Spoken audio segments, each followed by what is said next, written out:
This is Dr. David Pomeroy, your host on ADHD Focus. I wanted to remind you that the show is not intended to be a recommendation for diagnosis or treatment of any condition for any specific person. Please consult your mental health professional or doctor managing your ADHD or mental health issues about any diagnosis or treatment-related information that you hear on the show. Refer your ADHD provider to the show if he or she would like more information.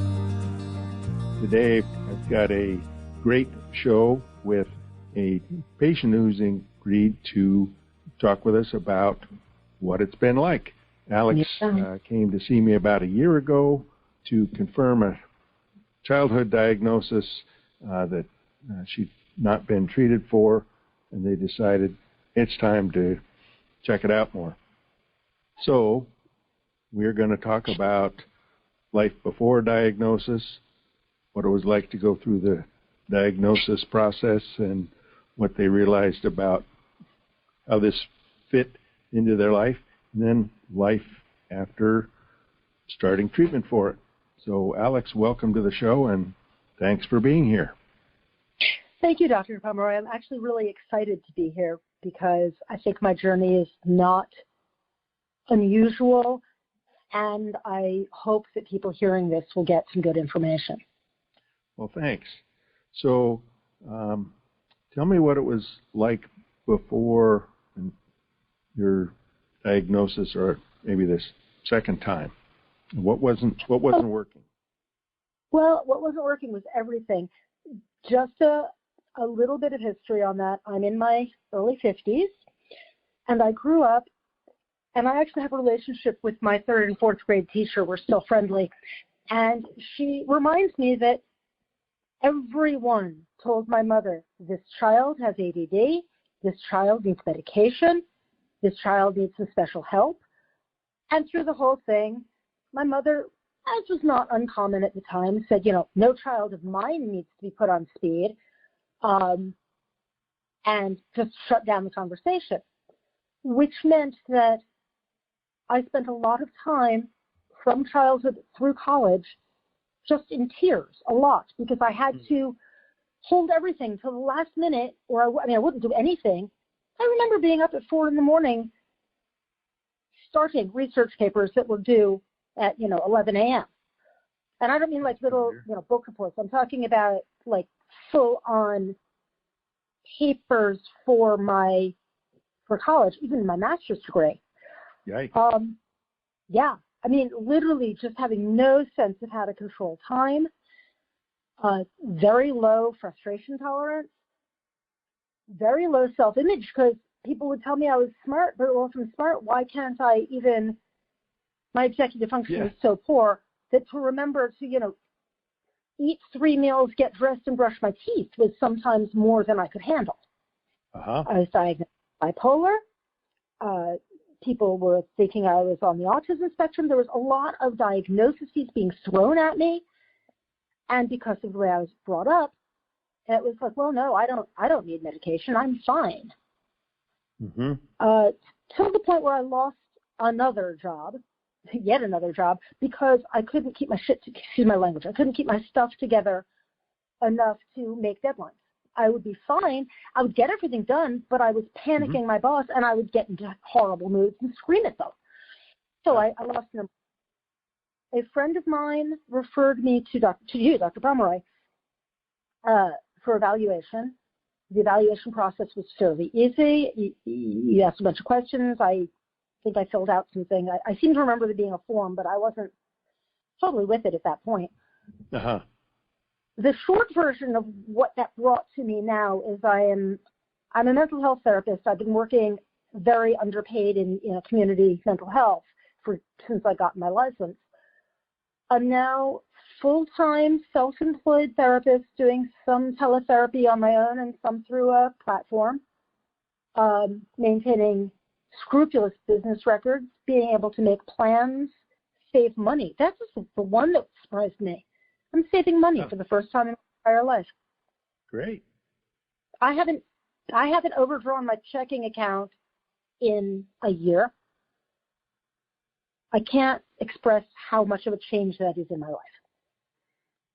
Yeah, unfortunately, I resonate with a lot of those things in terms of leaving papers to the last minute. I know at 4 o'clock I was still crossing out my things from my first draft and putting arrows that had to go around the back of the page to another sentence, and then trying to follow all that stuff while I was typing. And that was back when it was a literal typewriter. Like, no, I'm old too, remember? Yeah. Oh, yeah, my favorite was I found class notes that I'd read. First of all, I'm a pack rat, so I saved everything. But I found college notes from my undergraduate, which, remember, I graduated my undergraduate degree in 1990. I found notes, like class notes, like I was in lecture taking notes on the back of an envelope, just because I couldn't get it together enough to carry a notebook from point A to point B. Yep. Well, if I had mine, I'm sure I might be able to read half of them. There's also ones that literally just listening. Yeah, there's one I have all of my notebooks from the last 30 years because I am a pack rat.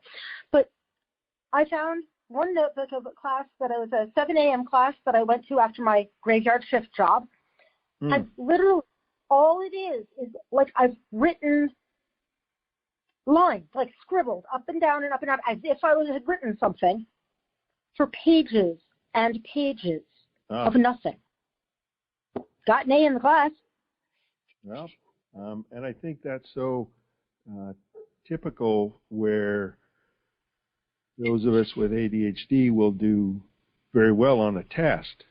And whether it's osmosis or the book gives us a chance to go back and reread different parts, and I found it helpful to study with someone and so I could ask questions. What does this mean? When I was trying to figure out my notes. So we can do well on tests, but the quizzes and the little papers or the big papers, those things didn't work well. And kids will have they don't turn in homework or they don't finish it, whatever, but they get a 95 on a test. Now, may I show you why I have a lifelong, well, I'm dyscalculic on top of it, so I have a really hard time, like if I look at a number, it may or may not be the actual number I'm looking at. But even aside from, and I am smart, and that's the other thing, and Dr. Palmore, I'm smarter than most teachers I've ever had. And I say that without, I'm not being cocky, I'm just being real. Yeah. However, I have a passionate loathing for algebra. Why? Not because I couldn't learn it. I'm sure I could have learned it. The teacher I had in junior high school for Algebra 1, all the paper, first of all, you had to do your homework, like question 1 on the left, question 2 on the right, question 3 below, question 6. It had to be in that format. And I would just do it straight down because that's how I think. Yep. All of your notes and all the quizzes and homeworks had to be kept in a specific kind of folder in a specific order. Yeah, you can tell me right now how well you think that worked for me. Yeah. And it would be even worse. If you got to class and you didn't have a pencil and he caught you borrowing a pencil from someone, and oh my God, if you did anything in pen, you were just sent to the principal's office. So if he caught you borrowing a pencil from someone, you got a 0 for the day. Didn't matter what else was happening that day. Well, the teacher had something other than ADD, but it certainly the teacher had an advanced case of sadism is what the teacher had. He was horrible. I will never forget that man. I mean, I can tell you his name right now. I'll never forget him. He was a horrible, horrible human being. And so I had a test. I would get an A on the test and get a 0 on it because I had borrowed a pencil. Yeah. And unfortunately, people tell me about teachers like that where it has to be done a certain way. One poor guy, I think he was in 6th grade, was told you need to be in listening posture. That is, looking at me, sitting up straight with your hands folded on the desk. Well, I don't know anybody with ADHD, even if I don't know neurotypical people. An attentive one that can just especially 12-year-olds sit there, and teachers don't understand that if we can move something, move our feet, move our hands, have a fidget toy, even whether it's writing, we can listen better. Things register better.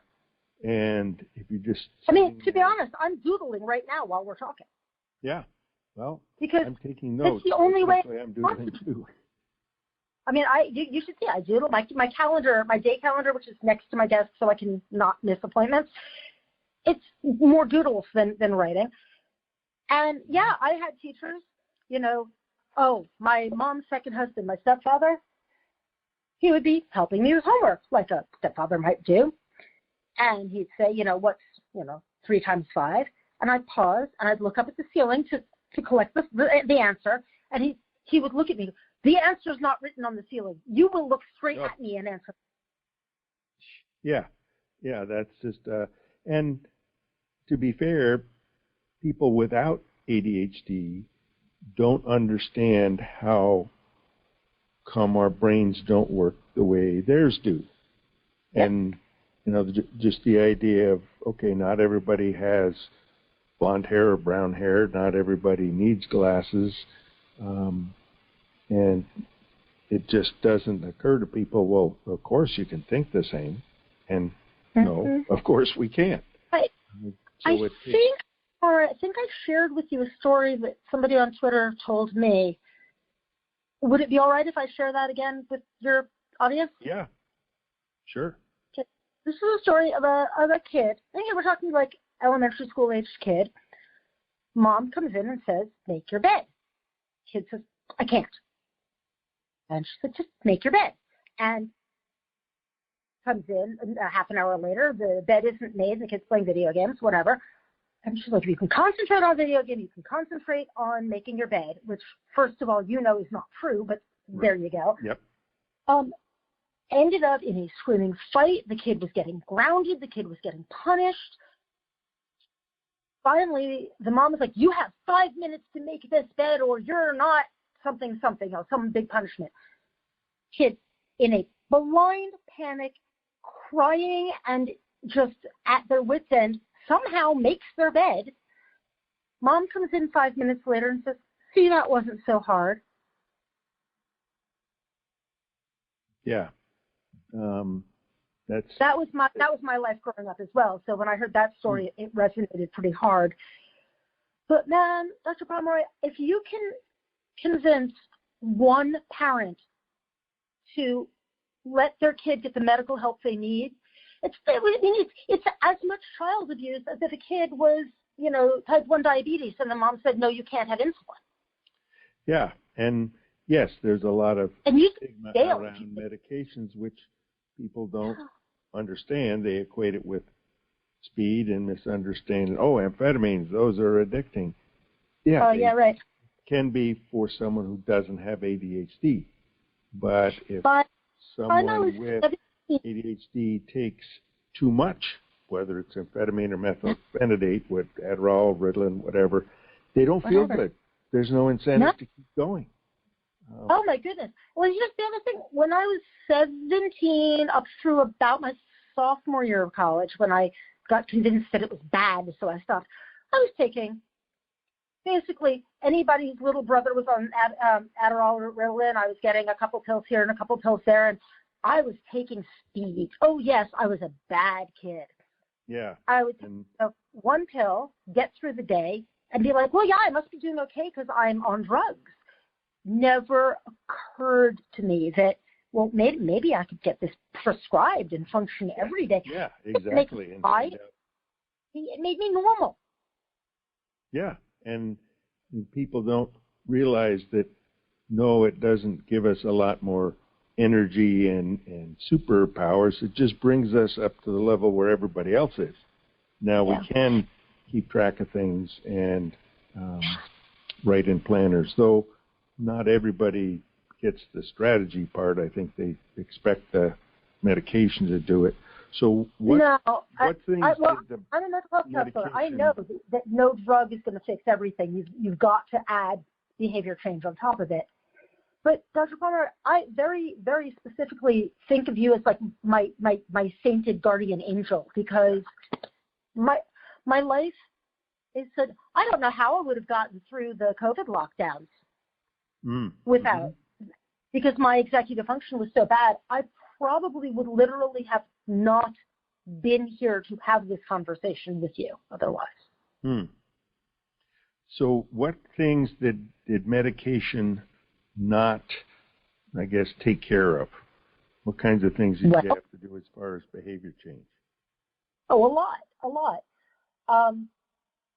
A lot of behavior changes. First of all, well, just starting with pacing, like remembering what time of day. Like if I take one Adderall when I wake up, like at 6:30, 7 o'clock in the morning, and then one like right around now, 11, 12, I'm fine. I've got the energy I get through my whole day, and I can still sleep at night. If I throw that schedule off by not taking one or taking it too late, then I have to like deal with what time am I going to go to bed? How am I going to sort that out? So that's a behavior change. Going from, I used to be a list maker, and I would make lists and lists of what I had to do. That's nice. Writing a list of things does not do anything for you. However, I know get it done. Day planner on my left, a notebook on my right, and a whiteboard across from my desk. So I can literally, like today, 11 a.m. podcast, Dr. Pomeroy, 3 p.m. karate test, 4:15 call so-and-so. I mean, but I've got it on my calendar in ways so that I can read it. And it's not, I don't have an overwhelming to-do list of 500 things. I have 4 things that I have to get done today. And that's I think one of the keys is you can have a list and you know there are other things to do, other options, but you have 3 or 4, and particularly if it's on a calendar that has big enough lines so you can write in it so you can tell what it is. And that's exactly what I do. The whiteboard, and so it's having an organization that is simple for your workspace and not having papers all over the place and things scribbled on a piece of paper. I don't have 27 Post-it notes on my I mean, I used to always have like 4,000 Post-it notes, and each one was some amazing thing I had to do right now. Now I've got a couple Post-it notes to remind me of a phone call that I have to make because it's important. But basically, can I talk about money for a second, though, because this is huge to me? Sure. Yeah, you mentioned you now have a savings account. And okay. Well, I've always had a bank account. I've been working full-time since I was 16. So I've always had money coming in. I've never been able to control it. I mean, literally, as soon as it was in, it was gone. Bills would come due, and I would have to scrounge to find some money to pay them. And my bank account was always overdrawn. And I had nothing to show for it. Okay. I now have my work bank account, my work checking account, my work savings account, in which I put 30% of my gross every week. I put 30% of whatever I've grossed that week for my taxes. I have a private checking account, private savings account. Both have reasonable balances. I just had a medical procedure that wasn't covered by my insurance that I had to take care of. It was $8,000. I walked in. I gave him my debit card.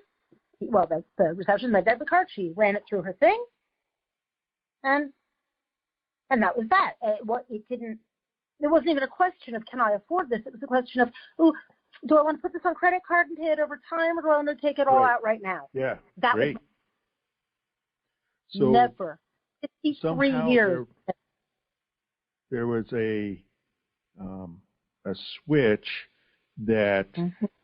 Whether it was, I can do this, or, okay, I'm going to start these accounts now, and you were able to think of how you're going to organize it. Oh, yeah, I've got to put some away from each month or whatever so that when the taxes come due, I've got something to pay that. What was just being able to change? Oh, well, I'm going to have to pay taxes. Maybe I should save that money aside. So that occurred to you as far as the planning part. So is the planning I can plan. ahead? I can I feel like I'm finally an adult. Mm-hmm. The definition of being adult is when you can fold a fitted sheet. Or being an adult is like folding a fitted sheet. Well, if I have to be able to fold a fitted sheet to be an adult, I'm not there yet. I ball it up and throw it in the back of the closet because many of us are. But that said, but look at this. I'm taking karate. I go to karate class. I practice my moves. I do my thing. I'm really okay that you start out as a white belt and you go through a progress till you get to the next step. I'm not frustrated, like, why am I not perfect at this right now? Because I just started. Perfect when they just start. But it's an entirely different mindset. I don't have to be in a crisis to get something done. I just, this needs to be done now. Is it perfect? No. Am I perfect? No. Do I have behavior issues that still need to work on? Yes. Mm-hmm. And you can accept that, and partly you've had some success, so you know, okay, I can figure this out, but I don't have to figure this one out right now because I've got appointments today, and I can. Yep. And I mean, you know, I had this podcast on my schedule for today. There's a couple of things on my schedule today. I've got my clients working around that, and you know, in my free time, I'm trying to figure out how to get licensed in other states so I can work more. I mean, you know. Yeah, and you can do televisits in other states. I can, but I have to license in those states. Right. And I would have to do the same. There's some way to exchange licenses, and okay, you have it in one state, and that equals other states, but you still have to pay $100 a year for each of them. And no, I'm not going to pay. Yeah, and you know, and that's as it is.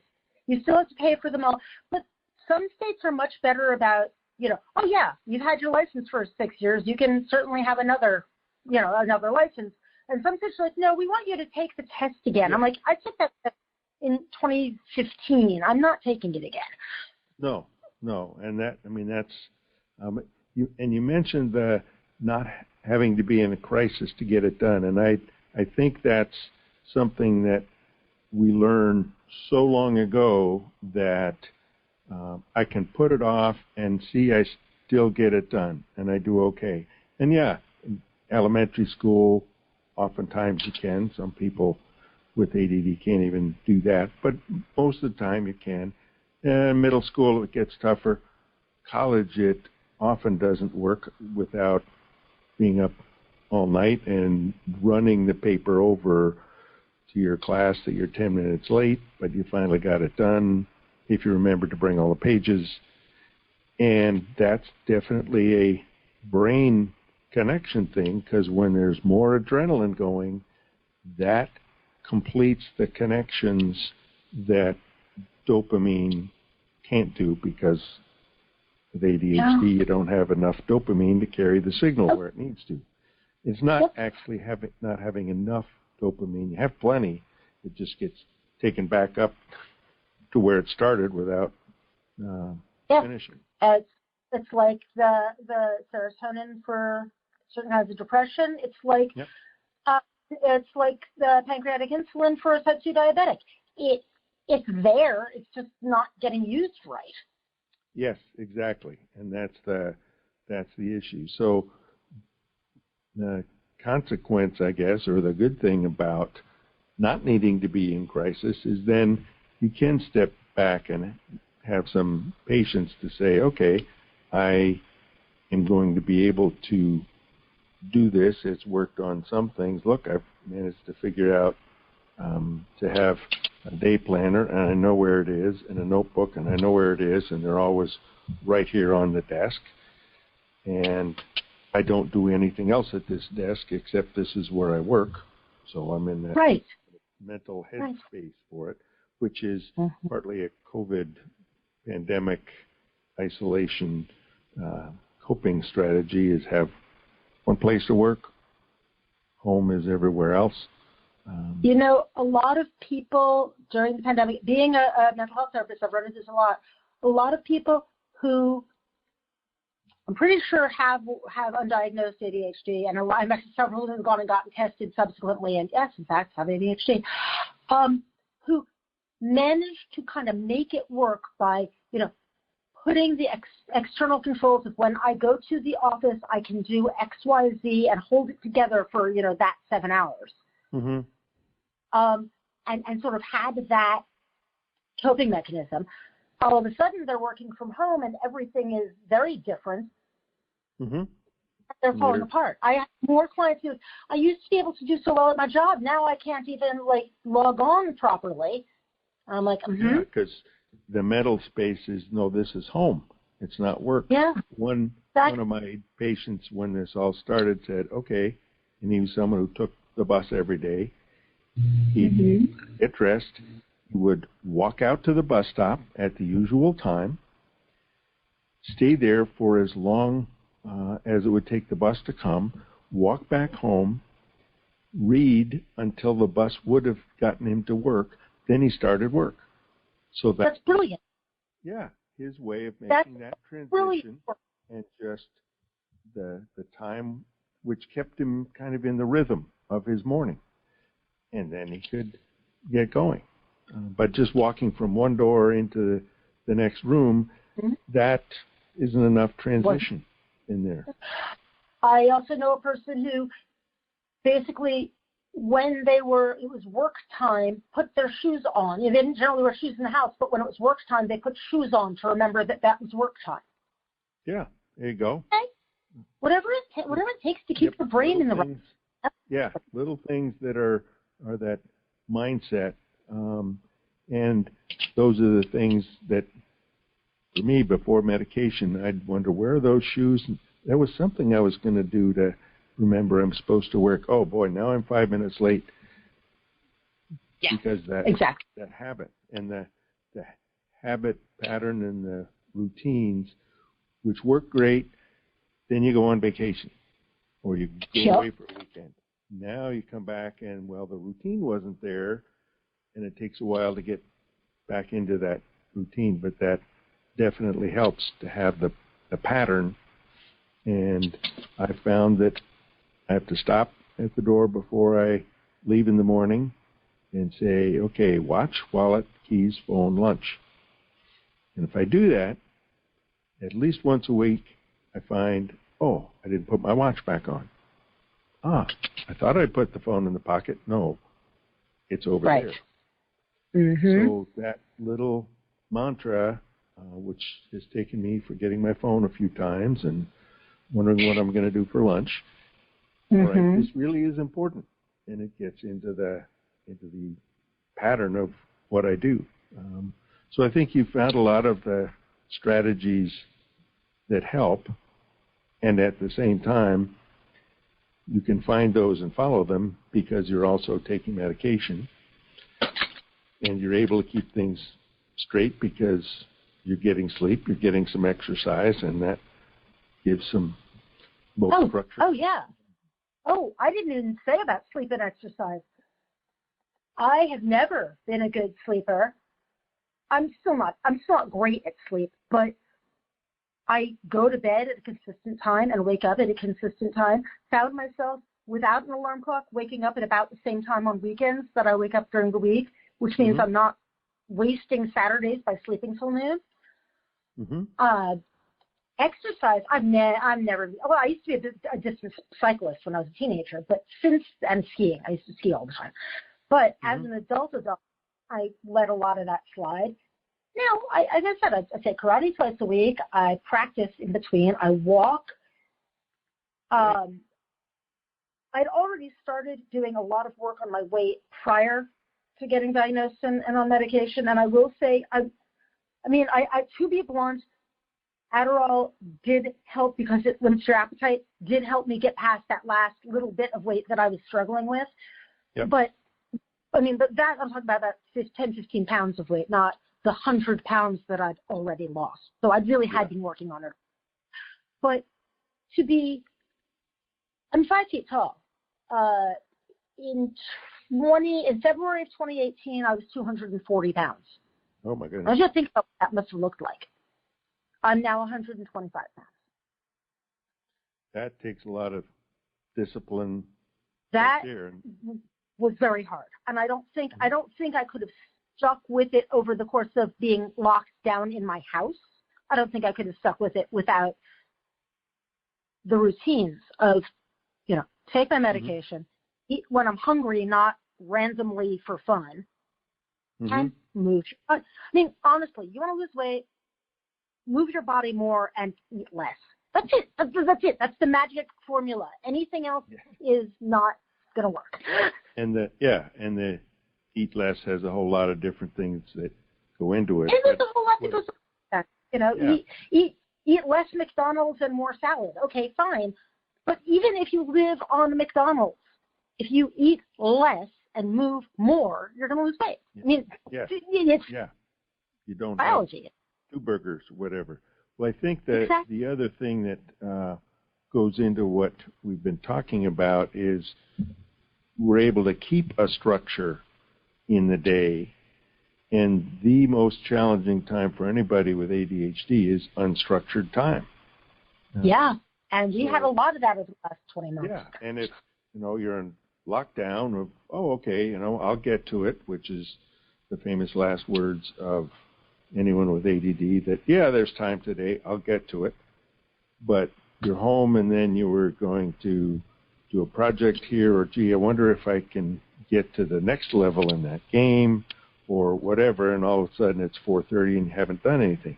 But when when it all fits together of, okay, now I've got a consistent bedtime and I'm going to get up and go for a walk, and that structure of the day, then you find you can get more done. And there's a benefit to it. There's a reward of doing this, and I'm going to make sure I can stop at 10 o'clock, whatever I've been doing. And then I don't have my phone right next to the bed.